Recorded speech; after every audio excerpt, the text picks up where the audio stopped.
I hate to say this, and I'm gonna get in trouble. Hold on. Nah, you don't get it. I hate to say this, and I'm gonna get in trouble, and this is gonna come back to get me, and I'm mad that I have to speak it out loud.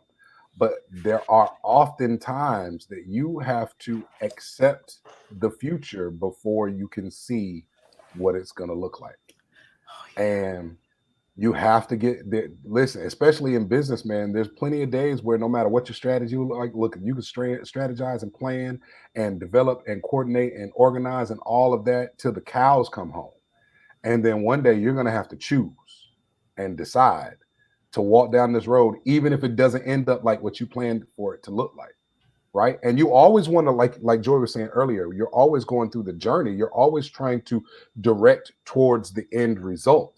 But sometimes you got to pull over because somebody got to pee. Like, it's just the way it is. Like, sometimes you off in a neighborhood with no lights on the street and you like, how do we get out of here? Like, how did we end up here? And how do we get out of here down this dusty road in the middle of nowhere? Right. You know, hoping I don't get a flat, all that kind of stuff. Because these are the kind of woods that look like there would be a camera crew following me as I trip and fall down because somebody's chasing me.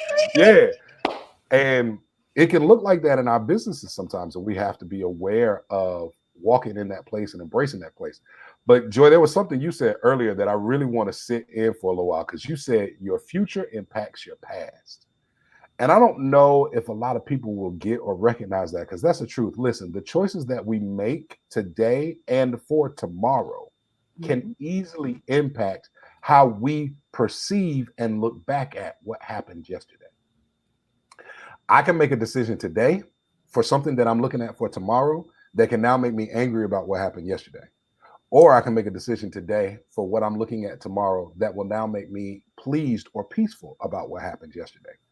And we end up creating our own revisionist history because of how it turned out. So if I make a decision, like if I say today, if I'm like, Joy, you know what, Ione and Avia is really not working out, and I'm gonna just turn it all over to you and you can do whatever.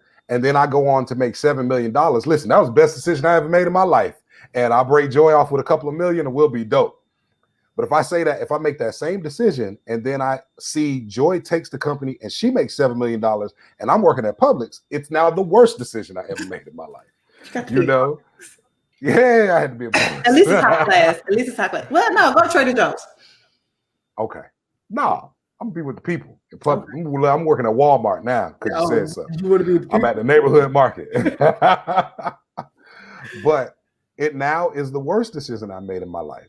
But was it or was it not? Like, was the decision the defining moment, or was it the things that I did after that decision that defined the moment?